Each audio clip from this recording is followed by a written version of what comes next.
Joining us once again is Dr. Nazia. I am so excited because we have an update on her personal journey. Welcome to the show. How are you? I'm good, Donna. Thank you for having me back. So last time we were here, it was kind of under sad circumstances because you had lost your home to a fire and you had your office in your home. But all of your clients and all of your friends rallied, and now we have a big new announcement. What's happening in your journey? So right after everything burned down, I opened a little temporary spot in Syosset, sharing in my husband's office, which he was very kind to lend me a spot there. And I was nervous when I started that. I'm like, every patient showed up. They waited, they showed up, and they keep showing up. So I was looking what would be my next step. I've been in a business, but I've never really went into retail spaces. So I looked at some spaces and I found the perfect one in Plainview. So now I'm building that studio out.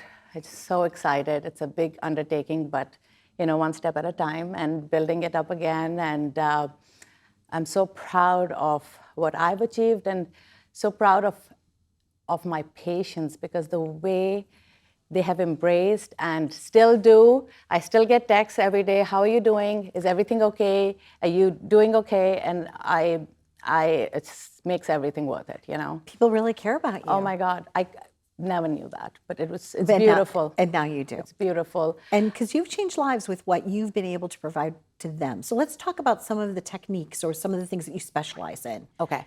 So I do a lot of procedures. I do a lot of different things. I do Botox, fillers.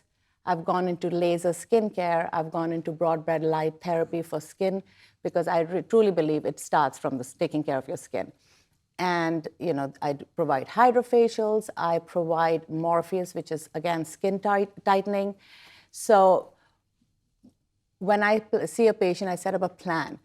How are we going to go forward? What are the steps we're going to take to make you look youthful, rejuvenated? We can't really turn back the clock on everybody, and I don't think we should too much because people kind of lose their natural looks when we start doing that.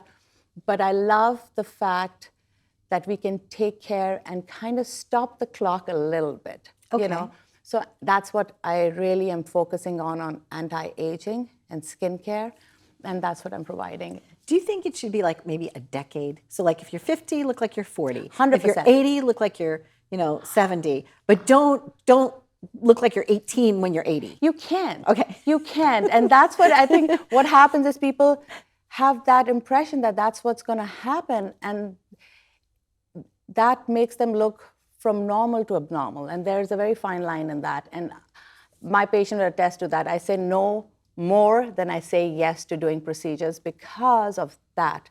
And I really want people to keep to their natural aesthetic and just look the best versions of themselves. That's it. Just a little more graceful. Yes. Like a gracefulness. Yes, and just that's beautiful. And I think, and a lot of my patients have converted over to my aesthetic now. They walk in from other practices and I'm like, no, we need to reverse all what is happening on your face. Yeah, it is. Too much stuff. Too much stuff. Speaking of that, if somebody has had a bad plastic surgery or something, can you help a little bit? I mean, I know sometimes you can't. Sometimes it's like too far gone. Yeah, most of the time we can't, but I do reverse a lot of fillers that people have placed in their faces because that to me is the biggest epidemic in this facial aesthetic industry is overfilled faces. Okay. And that's where the problem is. I don't mean to laugh, but I do know what you're talking about. Yes, you do exactly know. Because they have like these they look like, I don't know, like exactly. A chipmunk look. Yeah. Yes, it is. It's a chipmunk look. It's like overfilled faces. And that's my biggest pet peeve. And people have walked out of my office saying, no, you're not doing what I like you to do. Okay. But I can't do something I wouldn't want to do on myself. Understood. So that's what my You really care about your practice. I really do. Tell us about this new place, so what are we in store for? From So the moment we walk through the threshold. Oh my God, it's such a beautiful, it's a completely different, very spa-like office, very zen. It's on Moneta Hill Road. As soon as I walked into this space, I just was like, I love it. I think it's going to be perfect. I miss my old stuff. I miss my old space, but I think it'll be a new beginning. It will look different than my old office because I want everything to look different. Our house was demoed down. They removed the foundation, everything. So when we went to get the new plans made, I think the architect had a hard time with me because he kept asking me what would I like, and I said, I lost what I liked. So it's very hard to kind of come up with a plan when I never thought I will be doing this. But I knew I couldn't go back into something that looked like what it was because it's traumatic, you know. Interesting. So you're going to It go will in look a little different direction. Yes, different colors, different direction, Okay. just not what it used to be because I don't know. I've had a hard time thinking about what I lost, you know. So my new strategy is I just focus on today. Just today. That's it. Just today. And it's a priceless thing for anybody who's going through any troubles or anything. Just focus on today. Make the plan for today, and we'll see what tomorrow is like. We're moving into a rental now, finally found something. We were sharing my sister-in-law's house, and that has been, 4 months of sharing somebody's space. It was hard. We found the rental. Now we're moving into it, And my kid's like, are we moving tonight? I said, give me 2 more days. I'll set it up so you guys have your own stuff now. But I told them, let's focus on today, what we're going to do today when you come back from school, and then we'll focus on tomorrow. You're such a brave, strong person, and I've always admired that about you because a lot of times people go through tragedies and they don't see those challenges or how they can even move past. Yes. But with you, you have such a charm and a charisma about you that you're like, okay, this is going to be my winning formula. This is how I'm going to get through this, is through my attitude, through kindness. To do it, Donna. And I do also know that you have one child that has special needs, correct? And how is that? Not that your other children aren't doing really well, I know. but I want to know. Yeah, so how she has are you been doing? The most challenging part has been her adjustment. Okay. So initially it was hard for her to understand that she has to live in somebody else's house. She couldn't understand why she couldn't go back. She has like an IQ of a 2-year-old, really. And now I took her to the rental house, and she don't want to go back into the rental house now, So she's not understanding.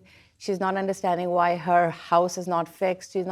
So it's very challenging. Steps. And she, like you said, just baby today. steps. So then baby I just steps. took her last evening, and I showed her the rental, and she cried. But, it'll be a few days and weeks, but she'll be okay. And my other kids are so supportive, and they're like, Mom, she'll handle it. We'll fix it for her. She'll be okay. They're great. The other 2 kids have going through their own challenges, which is also very tough. My middle daughter is in her junior year, and the commute is so difficult and so far, and just has been difficult start for a junior year for her. And my son, he tries to be brave, but he also is going through a lot. And school was a rough time because 8th grade is a rough time with boys. But, we're dealing with it, and I think they'll come out stronger. I agree. And they have you and your husband as role models. Yes. And that's, I thank you for sharing that personal journey, because a lot of times people in the audience are like struggling, going through something similar, and then they'll watch my show and they'll be like, oh, thank you. So I want to thank you from them, because it makes such a difference, Dr. Nazia. Yeah, it really does. And I think the mantra, you're going through so much, just focus on today. And depend on the kindness of friends and neighbors. I'm telling you, I didn't think I would need them, but you do. And if they offer, just say yes and thank you. Yes. Yes and thank you. Be well. Happiness to you. Thank you for coming back. Thank you, of course. I love spending time with you. I've You have this enjoyed great it. energy Thank that just you. kind of like exudes everywhere. you. So I hope that you in your life have someone as lovely and as gracious as Dr. Nazia. Stay tuned for more. We've been living it up right here.